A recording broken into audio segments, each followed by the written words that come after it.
Well, again, thank you all for being here. Just before we get started, we know it is the last session of a very long day. So we want to talk a little bit about our program, but really at the end, save some time for discussion. And we're really here to learn from the expertise in the room. And so we're going to share a little bit, but we really want to make sure to save some time for discussion and to hear about your all's best practices. Yeah, my name is Isabella Bowker. As Charlene alluded to, I helped plan the first one of these conferences many weeks ago. And in fact, as a college completion program manager with the College Bound Foundation here in Baltimore.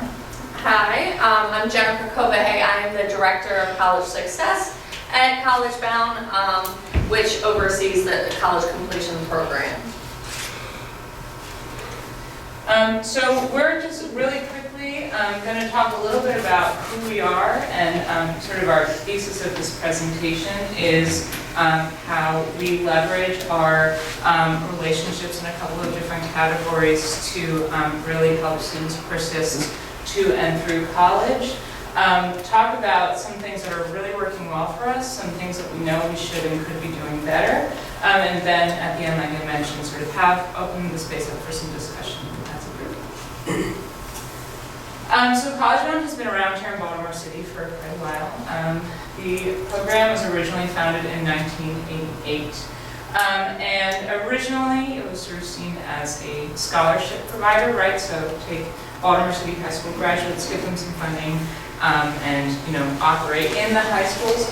We operate on site in 21 Baltimore City public high schools as sort of college advisors. They're called CAPS, College Access Program Specialists. And then upon graduation, students are eligible for need-based funding through our last dollar grants.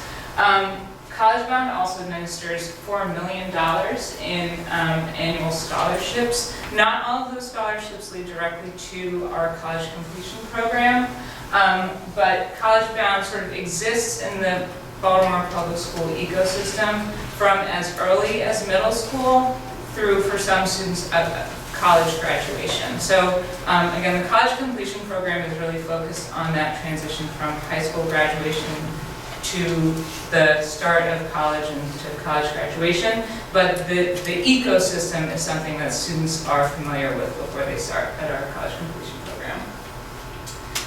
So again, that program began in 2017 to offer wraparound services to students receiving College Bound funding. So we see the scholarships we provide as kind of the carrot to get students to buy into the services that they might otherwise think that they don't need or be less interested in engaging with. And we really think it's important that any graduate of a Baltimore City school who meets financial criteria and are planning on attending a four-year school are eligible for our last dollar grant and therefore our college completion program scholarships. So we don't have any selective academic criteria, and our students enroll at a really wide range of different colleges and universities. And so that's really part of our challenge that we'll sort of get into is students are having a really wide variety of experiences across these different schools. And then the CCP program, once we've onboarded these students who've received our scholarships, is really a cohort model. And so we have a team of college completion advisors who sort of work as caseworkers with an 85-to-1 student to advisor ratio to offer these services from freshman through senior years. So currently we have 321 actively enrolled students. You'll see most of those students are current freshmen because we onboarded our largest cohort this past year. Most students attend in-state colleges and universities. We do have about as many students as schools out of state, so about 10 out-of-state students sort of up and down the East Coast. But we are at 20 different Maryland colleges and universities. Most of our students end up at PWIs, but this freshman class we have 45% of students enrolled in HBCU, which is actually our sort of highest percentage ever. And there's a few reasons we can unpack here about why that is. So I will talk about the 3 ways in which our program is modeled on. First is staff to student.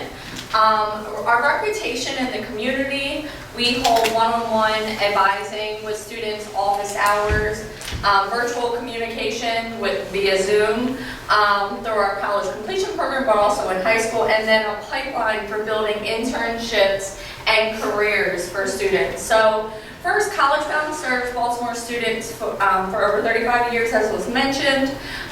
We are in 2/3 of the public high schools in Baltimore City, and our organization is so unique that we help them get to, but also through, and at a broader lens, not at like a university or a single school. We get the lens of all the different students and colleges that they're going to. Our college completion advisor ratio is 85-1, as Isabella mentioned. And they help students navigate different issues that may come up, whether that's financial aid, social, emotional, academic. So when you get to a large campus, it can be very hard to navigate the resources, and also our students sometimes suffer from like imposter syndrome, or just knowing who to ask for help and feeling like they can get help. And we are that friendly face that they already have worked with in high school that they can now ask, and we connect them with a person on campus that can help them. We host bi-weekly virtual Zoom sessions with local companies offering internship and career opportunities just for our students, looking to hire our students for internships and career. And then come July 1st, we are creating a position for strategic partnerships to really expand along those lines of internships for our students and then careers after. We just have 6 cohorts, so we just got our first data point for graduation for students, so we really need to work and develop that career piece. So our second main bucket is cultivating relationships amongst students. Really is another reason our program is successful. We create a cohort model so where students can connect with each other. So how we first do this is we have a 3-day, 3-day overnight transition to college retreat for our students. That retreat is held at a local college, and most of our students are first generation. It's not something that we collect, we don't ask if they're first gen, but we know they are. And so it's a way to help them get on campus amongst students who are all from Baltimore going on to college, and also meet students who, Frostburg is a school about 3 hours from here. We typically have about 15-20 students from across Baltimore going there, so they're meeting students who are going to that college before even going to the college. So it's really to help them build that relationship. Freshmen are provided a junior or a college senior to be their peer mentor. We know freshmen typically have that social anxiety about finding their connection and foothold at the university, and we feel that our upperclassmen can really help them with that social side of feeling connected to the university. And then we organize volunteer days. So through the peer mentor, one more thing. Through the peer mentor, there's mandatory group sessions that they have to go to really encourage the students to become a part of that group. We also host volunteering events. We feel it's important, we're a nonprofit, so that we instill in the students the importance of giving back to the community of Baltimore. So we partner with other nonprofits to hold volunteer days at their organizations to bring the students together in a giving and a volunteer manner. So the last thing that we do is we hold a end of the year event. This year it takes place at June 4th, where we bring all 300 students together. That's the one time a year where we bring all 300 students together to meet each other across the 30 different colleges, but across freshmen through 5th years, super seniors.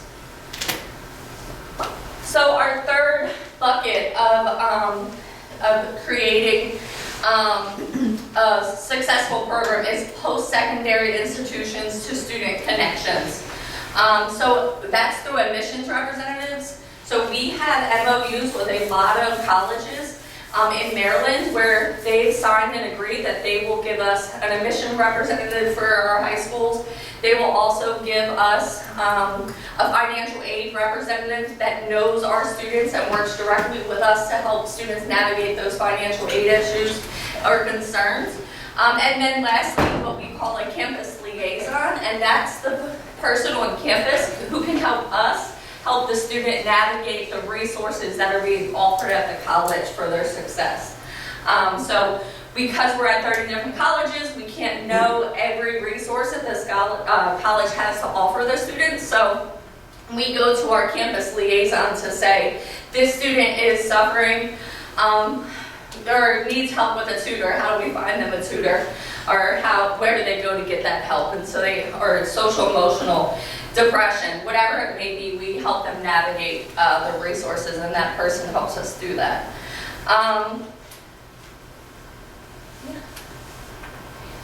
Oh, and then Career Bound. Career Bound is, I mentioned a little bit in the previous slide, but it's something to help them through to the next step. So internships and careers after graduating or leaving the program. So our college graduation rate, again for that first year, is 75%. Compared to the national average for Pell Grant eligible students, which is 41%. Baltimore City's percent is just over that, it's about 49%. So you can see our program is working. The retained for spring semester for our freshman cohort, which was our largest, was 98%. And then for cohorts 2020-21, we're still retaining an average of 84% amongst those cohorts. So some of the things we've learned just since 2017, and particularly this current school year being our first full year of in-person programming from beginning to end. So one thing we didn't touch on, but is I think the sort of secret sauce to our program, is that all of our advisors, and the reason we encourage students to enroll at in-state colleges, is all of our advisors visit every single student on their caseload at their college campus once per semester. So our advisor who has all of the schools on the eastern shore of Maryland, which is about a 90-minute drive over that very long bridge we saw this morning, they stay overnight for a week and make sure that they connect with every single student on campus who's in our program. So for that advisor, that's about 50 students across 2 different schools in that region of Maryland. Thank goodness it's Maryland and not like California. That would be a very different model. And we also use those one-on-ones to nurture campus relationships early and often. So not only are students beginning to understand us as advisors as part of their sort of support network and support team, but we're also using those visits to stop by the financial aid office and make a connection with a friendly officer. We're stopping by the bursar's office, where when I go to campuses, I'm collecting all the paperwork of all the different events happening on campus and asking students like, what social media pages are you using to kind of find out about what life is like? And so students are seeing us as not only resources to help them, but they're seeing us as really curious about what their lives are like as college students, and that's building a really trusting relationship super early into their career. Otherwise, we are not part of their high school experience. My team is not, and so that in-person interaction is really, really key for building that trust. We also established that cohort dynamic through our in-person summer retreat. That starts before the school year does. It gives students a chance of understanding that an academic building might be a 15-minute walk away. That's something that a lot of them have never thought about, so you cannot wake up at 8:50 for an 8:55 class if you live on the other side of campus. And it's also helping them understand who are their allies going to be on campus. And again, we have students at HBCUs, we have students at PWIs, the dynamics are very different, but what we have seen is that some of our rural PWIs, students are not necessarily surrounded by people who look like them or who understand sort of the specific dynamics of Baltimore City Public Schools. So knowing who your friends can be early and often is a super helpful part of that freshman retreat. Different years need different mentor relationships. So we have, Jen mentioned the peer mentor program for currently enrolled students, so juniors mentoring freshmen. But we also have a professional mentor program where we are matching the upperclassmen with local business leaders, nurses, teachers, sort of making sure that there's an understanding of the career paths available and someone who upperclassmen can talk to as they're navigating what their career might look like.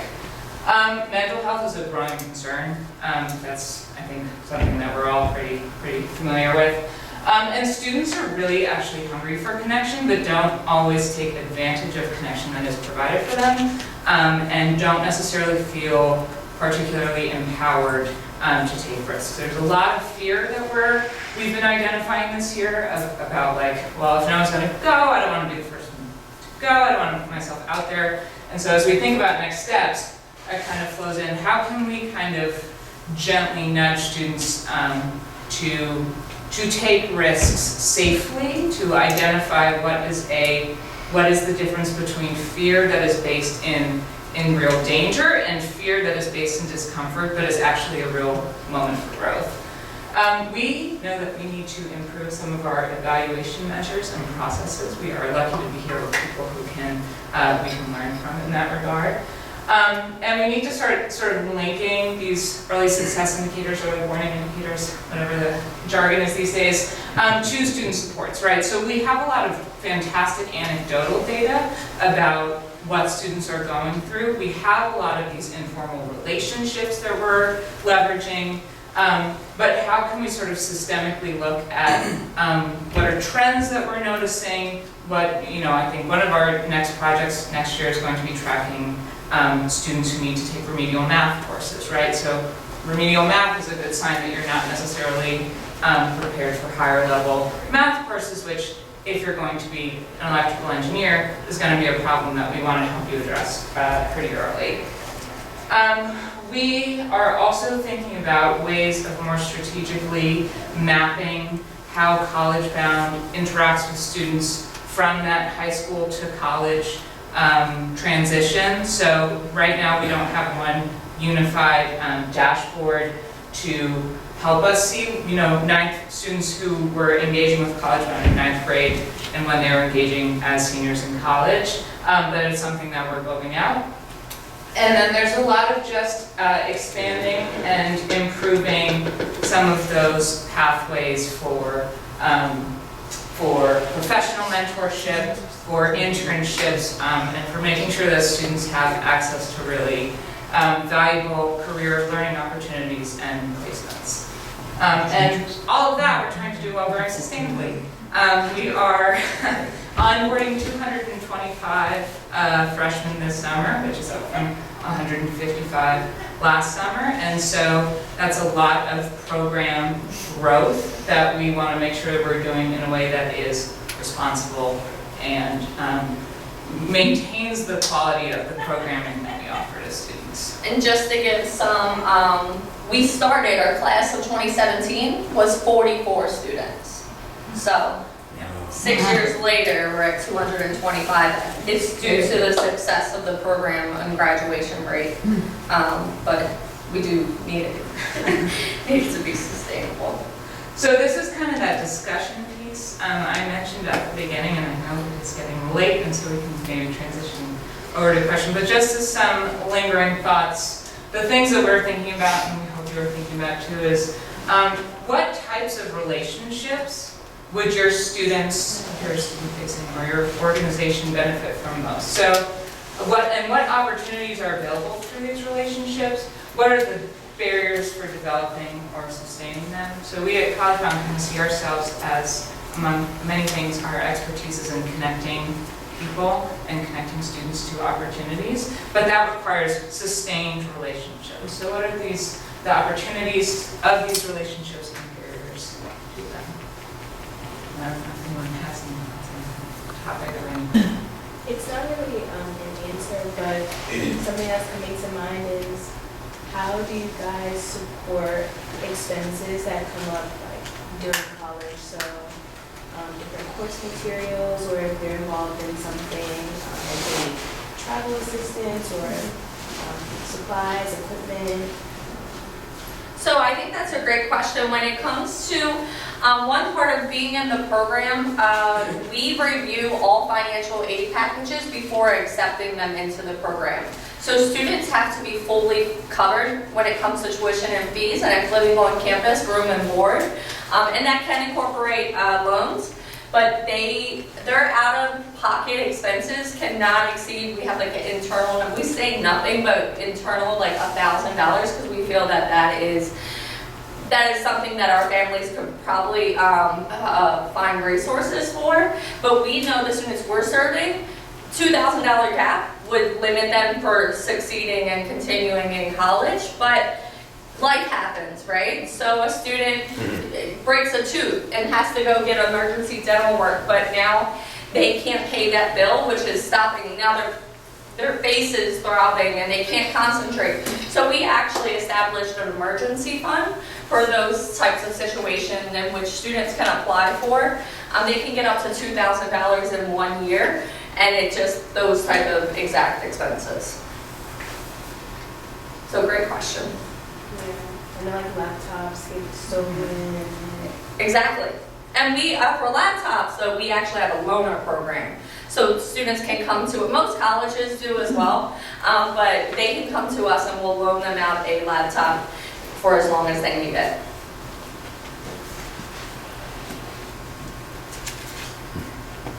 Do you follow these students into their careers? Like, do you collect any data post-college graduation, and or is that a part of your plan? So no, it's a great question. And one of our areas of weakness, what we would say, or growth, sorry, one of our areas of growth is collecting more data. We collect it anecdotally, but we don't actually track it. So as students, like, we'll ask them, what are you doing now? And if they follow up with us, we do track that, but we don't really analyze it or do anything with it. So I can't say like 90 or 100% of students go into a career in their major, and we don't have that type of data. Follow up to that, do y'all do any job preparation, counseling of any sort? So it's something, the new strategic partner that is starting this summer, that will be a part of building pipelines for internships. Right now what we do is, we call it Career Bound, and that's bi-weekly virtual sessions with local companies. And so one big partnership of ours is just started with the Orioles. And so they're creating summer internships just for our students in this program to get a summer internship and exposure. And the role of the advisors is really to sort of, when we have these one-on-one meetings with students, they're not prescriptive, they're totally student-directed. So we have them to gather some like pretty basic information about what classes are you taking, you know, what are you working this semester, what challenges are you having, if any. But then really the time is kind of whatever the students need it to be. And that 85-to-1 student ratio means that when we're having our one-on-ones, it's a 30-minute conversation with just that student. But then we have the entire rest of the semester to carve out significant time to do any kind of academic, socio-emotional, or career development that the student says they need. So that means sometimes if a student needs a letter of recommendation, we can sort of speak to knowing them for multiple years, more than a professor might. If that means the student's never written a resume before, we can find time to meet over Zoom and talk about, like, I've written cover letters with students, I've reviewed resumes. There's sort of that bespoke kind of advising that college advisors, like on a campus, do not have time for, but we are very intentional about making sure that we do. And then the last piece is we have all of these sort of year-round events, but winter workshops, which we have between semesters, are specifically geared towards developing career skills for students. So we will bring in I'm trying to think of who's a good example, a resume, a sort of a job coach, or someone from a bank to help students develop skills like understanding credit, you know, good etiquette for job interviews so that it's a little bit more, like lots of students can access it at once and learn with each other. For students that matriculate to college but don't necessarily persist, how does the program respond to supporting those students who are no longer enrolled in school? And then kind of added to that, do you track why students stop out, and how does that kind of inform programming moving forward?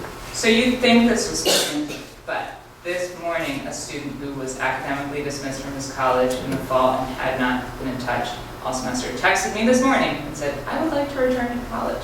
Can we? And I was like, your timing cannot be better, except I'm not available today. So there's a couple ways we track students who have stopped out or dropped out. So first we have the current database we use to track all interactions, case notes, GPA, all that good stuff. Allows us to sort of have just markers for student status. Active probation, stop out, drop out, leave of absence. So based on that status, we can kind of sort of very efficiently create times in the year where we're texting all of our stop out students and saying, hey, I know you're not enrolled right now, but FAFSA deadline's coming up. If you were thinking about returning in the fall, now would be a great time to get in touch with the College Bound advisor. Here's the best way to get in touch. The other way this year we identified students who might be reconnecting with us is we took a look at FAFSA completion data. We saw students who had been in our system as stop-outs or dropouts, who we saw through analyzing FAFSA completion had actually started or completed a FAFSA, but hadn't necessarily communicated that with us. And so we called them and said, we see you started the FAFSA. Does this mean you plan on coming back? And then I think for 3 students, they are re-enrolling in the fall, and so we're now reconnected with them. And then I guess the last piece of that is we have trust with students from doing these one-on-ones. Students understand from very intentional messaging on the part of advisors that just because you are not in college does not mean we are going to drop you. We are here to help you.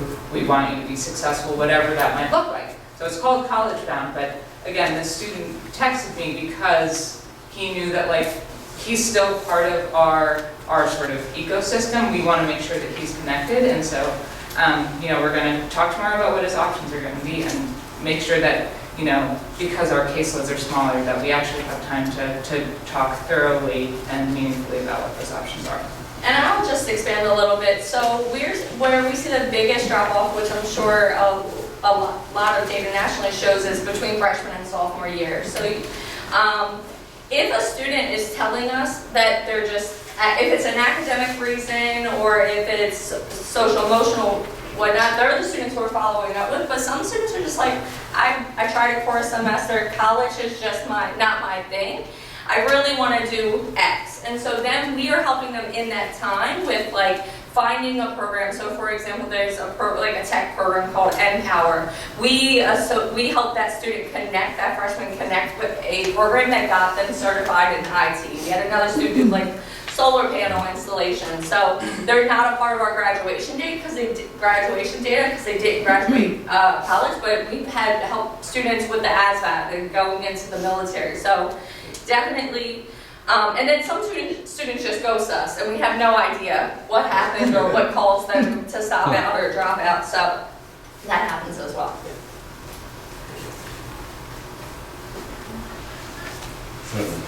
So I think the thing that's interesting about your model is that you're basically following kids from Baltimore City. You said like 20 colleges and universities in Maryland. So it gives you a pretty good viewpoint of higher ed in Maryland.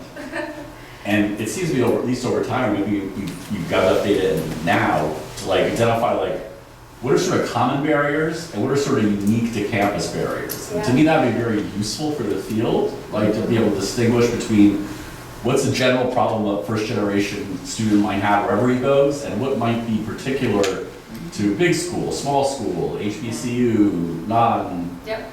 I mean, national data shows us that college selection and choice is the most important part of picking a school and making sure the school is the right fit for what the student needs. And that's where the high school advising piece really comes into play with our program, because that advisor is getting training from these different schools And we're giving training to say, from what we're seeing, this is the successful student at McDaniel, a rural school, 45 minutes down the street. Or this is what a successful student looks like at Morgan, a close HBCU. So showing them that, because they know the students before making the selection, is really like one of the biggest benefits of our program. We are currently working with University of Maryland System Schools, which oversees the 12 system schools, trying to get them to implement some of our strategies for low-income, first-generation college students. And so it's in the works, and the goal is, because there's certain things that we're just like, if you have a few people surround it, it really takes just a lot of time with that one-on-one that a lot of the bigger schools don't necessarily have.